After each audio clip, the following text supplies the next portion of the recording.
सभी को नमस्कार। करियर फर्स्ट चैनल पर आप सबका स्वागत है। डिक्टेशन लिखने के लिए तैयार रहें। Ready start.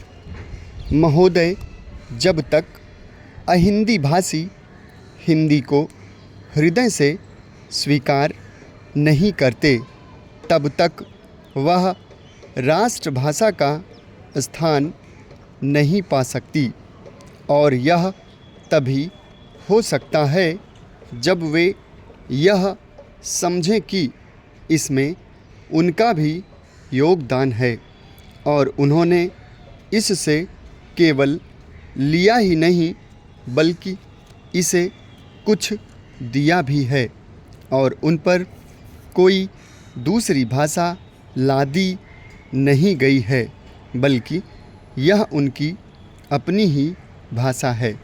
मेरे कहने का अर्थ यह नहीं कि आप उनकी ही व्याकरण अपना लें। इसका अर्थ यही है कि आप उदारतापूर्वक जितना ले सकते हैं ले लें। भाषा इसी प्रकार बन सकती है। यह भी आवश्यक नहीं है कि उसको स्वीकार करने पर आप वही लिखना आरंभ कर दें, परंतु जो वे लिखें उसको आप गलत ना समझें। आज किसी भी भाषा का रूप वही नहीं है जो उसके प्रारंभिक काल में था। उसमें परिवर्तन होता रहता है। हिंदी के इतिहास में भी आपको यही बात मिलेगी। मैं हिंदी का कोई विद्वान नहीं हूँ, पर मैं अपने अनुभव से कह सकता हूँ कि उसमें भी पिछले 500-600 वर्षों में बहुत अंतर पड़ा है, तथा पहले की और आज की हिंदी में काफ़ी अंतर है।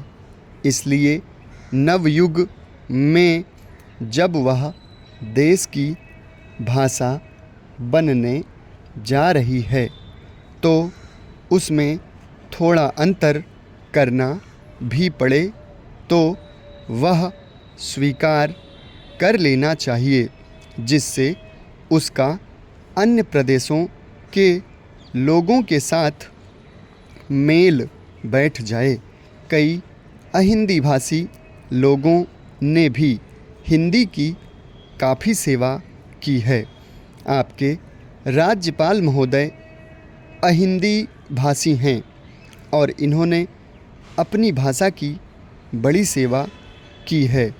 यह भी हिंदी के पक्ष में थे और इन्होंने बड़ा योग दिया, जिसके कारण हम संविधान सभा में सफल हो सके। इनका भी यही विचार है जो मेरा है। मैं चाहता हूँ कि इनको भी हिंदी की सेवा करने का अवसर दिया जाना चाहिए। उसका फल हिंदी और हिंदी के लिए और देश के लिए अच्छा ही होगा। मानपत्र में आपने संस्कृत के संबंध में कहा है। मैं मानता हूँ कि हमारे देश में संस्कृत का अध्ययन आवश्यक है, क्योंकि देश की सभी भाषाओं का स्रोत वही भाषा है। संस्कृत से हमारा संबंध अटूट है। इसकी पढ़ाई लिखाई कम हो गई है। यह हमारे लिए बहुत दुख की बात है। मैं आशा करता हूँ कि इसकी उन्नति होगी। समाप्त। धन्यवाद।